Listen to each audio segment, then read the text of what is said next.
We're going to start on the diamond, our Major League Baseball panel. Our first one today consists of DraftKings contributors, Matt Meiselman, and RotoWire's Erik Halterman.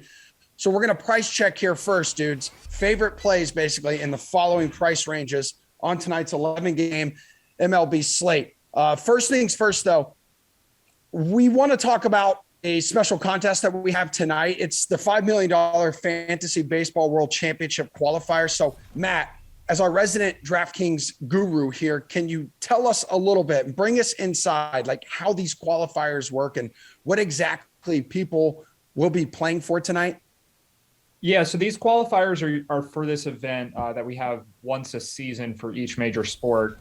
The baseball event, the Fantasy Baseball World Championship, is in September this year. Still don't know what the location for it is yet, but that final has a bunch of qualifier tournaments that are basically the means to getting into the tournament. It has 100 seats. The winner of that tournament wins $1 million and then gets to the DraftKings Championship Series Tournament of Champions at the end of the year. But normally these qualifiers are a little more expensive to get into. They're smaller fields, higher dollar. But the one for tonight is just a $13 entry. Among some of the others, there are multiple contests to join. But there's a lower stakes one that has 5,000 seats. I'm pretty sure that's the number. And it's not full yet, but it's at least a decent sized contest. So there's still time to get into that one. Only $13 to enter, and the winner gets a ticket to this baseball event at the end of the year. Dude, these fantasy world championships that we do at DraftKings, no matter what sport it is an exquisite weekend. I was part of the Fantasy Baseball World Championship a couple of years ago. We rented out Wrigley Field, for crying out loud. So people, I'm telling you, there is a lot at stake that you want a piece of. Erik, you ever entered any of these qualifiers here or competed in any of the world championships? You know, I haven't knowingly entered a qualifier. I'm one of my least developed skills as a human being is noticing things. So if they've come up, decent chance I've just gone on autopilot and played my usual contests. But man, it sounds fun. I would love to be a champion. I was just the other day, I went to a lemonade stand, and along with my lemonade, these kids gave me a card saying, "You're a cool cat." And I've been riding that high for a few days, but that's about to wear off. Sweet. So I think I need to become a champion to really keep that good feeling going, you know? I mean, you're on the sweat right now, man. DraftKings is the sweat. You're a cool cat, dude. We only have cool cats on this show. It's been confirmed by multiple sources. Cool. Well, good stuff. I'm glad those kids look up to you, dude. Let's go ahead and let's turn our attention here to some price checks. So entering like this contest, though, let's get them some advice. So who's a pitcher over 8K you will be paying up for, E? Yeah, I'm interested in Shohei Ohtani here. I think in a big contest like this, the way you got to think is guys who sometimes blow up but sometimes go off are exactly who you want, because if they blow up or if they just have a normal bad day, you weren't finishing high anyway in a contest like this. So the fact that Ohtani has had some really bad games this year, like his last start in June against the Yankees where he gave up 7 runs in 2 innings, we can live with that, because if he just had a normal bad day, that's already unfortunately bad enough that we weren't going to place where we wanted. But when Ohtani does go off, he's got some of the best days among any pitcher, specifically because he strikes out so many guys. The strikeout rate over 30% this season. His numbers have been held back at times by a high walk rate, 12.4% on the year, although since the start of June, he's walking just 7% of opposing batters. So he really is, if he can keep that walk rate down, he'll become the true all-around pitcher that, you know, he doesn't really need to be the superstar that he already is. But he's been trending in that direction. He's facing a pretty good A's lineup. They rank 10th by WRC+, but it's in a good pitcher's park. So I'm not too scared of that there. So I'm definitely happy going with him and hoping for one of his good days here. All right, Matt, who do you think has a good day on this 11-game slate? We're talking pitchers over 8K. So this seems like a really unusual slate to me, where there are a lot of hitters that are way underpriced. And I think that just the common strategy will be these expensive pitchers. So honestly, I'm looking to not play much of any of them. I think my favorite pitcher on this slate is Caleb Smith, who's only 6,600 and was just blown up by the Dodgers. Probably won't be as popular as he should be after that start. But if I have to answer the question and pick a guy who's expensive, I think I want to play Yu Darvish. I just think the Braves are getting a little too much credit for being a good offense. And now, obviously, they don't have Ronald Acuna Jr. anymore. So the matchup for Darvish actually isn't a bad one. And Darvish has had a couple bad starts recently. So I think Darvish will be somewhat popular. I just think he has the most upside of any pitcher. Ohtani's probably up there too. These are both guys who could have huge games. But in all honesty, I'm not really that excited about any expensive pitcher. And I think the contrarian tournament route that I'm most interested in is playing cheaper pitchers and then trying to get some expensive hitters that other people don't have. Okay, well, that's a perfect segue here. So hook me up then with that pitcher under 8K you like, Matty. Yeah, so it's Caleb Smith for sure. I think he's really the only guy that I want from this price range, or that I'm really excited about from this price range. I think there are other guys you can play, like Jake Woodford is only 4,800. Not sure if he gets much popularity, but Smith gave up 9 runs to the Dodgers his last time out, and he's had some pretty bad outings this year. But the fact of the matter is he's cheap. He's facing the Pirates at home, and he's a guy who does get strikeouts. So even though the blow up potential is there, like he could give up 5 runs in the first inning again, or he could walk a bunch of guys. Like there's tons of downside. But like Erik said, you're playing for upside in these tournaments, and there's definitely a chance that Smith could just have a huge game because it is the Pirates and he is at home, and Pittsburgh's not as good on the road, just like any team. But one of the things about the park that the Pirates play in is that it tends to suppress strikeouts a little bit. So when the Pirates go on the road, you should expect them to strike out a bit more. And this is a team that's not even that healthy. They weren't that great to begin with. So that's my guy, is Caleb Smith. And I'm well aware that he could have negative points on this slate, but I think that he has a lot of upside too, especially for the price. All right, cool, Cat. What about you, man? Pitcher under 8K. Yeah, it's pretty bleak out there. Maybe this is a function of this being four days after the All-Star break. Teams were lining up their better pitchers over the weekend. I really think Caleb Smith is kind of the only guy with much upside at all. As again, it's that same logic I touched on earlier. You want these volatile guys in these big contests. You got to spike something. Smith in his last start had minus 19 fantasy points, but if he had a mere 5 fantasy points, you weren't winning anyway. And in 3 of his last 5 starts, he has at least 18 fantasy points, which is great for a guy at his price, 6,600.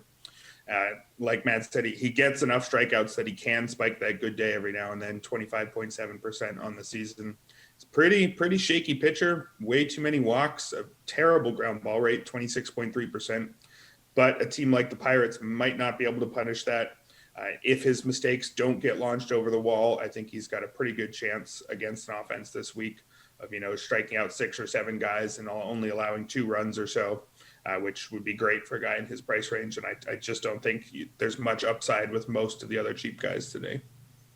Matt, you mentioned paying up for some hitters here, dude. So give me one over 5K. So I'm going way off the board for offense, I think. I don't know that anyone is playing the Dodgers on this slate. And I actually think Kevin Gausman could be a little popular just because of how much savings there is to be had across the board on hitting. Like there's some guys on the Reds who are really cheap. Diamondbacks are cheap. The Pirates have some cheap hitters. So the Dodgers may get you a bit of leverage against Gausman, but either way, they're just so expensive as a team. And Mookie Betts in particular, I think at 5,700, he's going righty, which is not usually what you want, but the way that Kevin Gausman pitches, you don't expect him to be a guy with a big platoon split because he relies on fastball, splitter, changeup, I guess, whatever you want to call his secondary pitch. But those profile of pitchers tend to be at least neutral or maybe even worse against same-handed hitters. But either way, the main appeal of the Dodgers is that they're a really, really good offense, and they just won't have ownership on this slate. Okay, Erik, what about you, dude? I'm going to go with Juan Soto. It's always a good day when you can go with Juan Soto. He came into the year sort of in a tier with Mike Trout and no one else, according to most of the projection systems in terms of, pure hitting talent. Vlad Jr.'s joined them on most projection systems at this point, but Soto is still in that tier along with those other two, a step above everybody else. Even after a mediocre first half, I say mediocre, it comes with a 141 WRC plus, which is actually a career low in a career that started at age 19, just to remind everybody of how ridiculous his offensive numbers have been this whole time. Even in what I guess you'd call a down year, he's walking more than he's striking out. He's hitting 295, which is actually below his expected batting average. the slugging is maybe the issue here. He's only slugging 484, but that's about 50 points below his expected slugging, and he has the highest hard hit rate of his career. So I'm not really worried at all about him in the second half, nor am I worried about a Derby hangover. He has 7 hits and 3 homers in his 3 games since the break. I think he joked about it correcting his swing, where it screws up some guys, and it seems like that might actually be true. Seems like I don't think I've ever heard anybody say that. Usually it's the complete opposite. Exactly. Juan Soto is not most hitters. I think we have seen that for a few years. When you throw in, he'll get the platoon advantage against Nick Neidert. Looks like the projected starter for the Marlins, who is nothing at all to be worried about. Although again, it's Juan Soto. Happy to get with him pretty much against anybody. Yeah. Remember when the over under for longest home run in the Derby was 519 and a half, and he hit one 520 feet. Like, son of a, like, out of all the people, he was the 8th seed too. How about a hitter under 5K, Eric? Yeah, I'm going to drop down to 3,400 and Michael Conforto. He's a guy who's just too talented to be in this price range. I get why he is there. He's not having a good season, but it's been a season that's been interrupted by injury, and there's been some bad luck in there. Even before his hamstring injury, he had a 692 OPS in 33 games, which is not what he was supposed to do. And then he really struggled his first 18 games back with a 442 OPS. But there's been signs of life over his last 4 games. He's gone 5 for 15 with 2 homers. That's a tiny sample, but again, this is a guy who's been quite a good hitter for quite a long time at this point. Only 4 homers on the year, but his hard hit rate is only down 0.1% from last year, and his launch angle is actually up slightly. And that expected slugging of 409 is below expectations, but it's also way above his actual slugging, which is 328. So I think even if we don't expect him to repeat last year's great season in the second half, this is still a guy who we know is a good hitter, more than a $3,400 hitter. He'll get the platoon advantage against Vladimir Gutierrez in a hitter-friendly park in Cincinnati. Gutierrez, nothing special despite a 4.29 ERA. Most of those ERA estimators are up in the mid-5s. Doesn't strike guys out, walks too many guys, doesn't keep the ball on the ground. So even though the Mets are pretty banged up at this point, well, for a long time at this by now, not many Mets left. Conforto's still there, and he's still Michael Conforto, even if he's having a down season. All right, Maddie, bring us home. So I'm sticking to pretty much the same theme there. I like the rest of the Mets. So it's not that I dislike Conforto. I just think his ownership will be higher than the rest of the team, especially the outfielders, because the price is so much lower. But the most popular outfielders on this slate, I would have to imagine, are on the other side of this game, with Nick Castellanos and Jesse Winker priced in the low 4,000s, and then Tyler Naquin at 2,500. So I just don't think a lot of people get to the more expensive guys on the Mets, like Brandon Nimmo and Dominic Smith, who are about $1,000 more than Michael Conforto. So honestly, like I'll play all 3 of those outfielders. I think they're all really good plays, but the Mets in general in that 4 to 5K range, I think that they just go fairly overlooked because the Reds on the other side are the favorites in this game. They're a little bit cheaper. They have a little bit better of a matchup. And the Mets still have a ton of upside too, and they're still really good offense. Even with all of the injuries, most of that is on the pitching side. And the only hitter that really is that important that they're missing is Francisco Lindor, who gets most of his value from being a great defensive shortstop anyway. So this is still a really, really good Mets offense. I like Conforto. I like everyone else on the Mets too.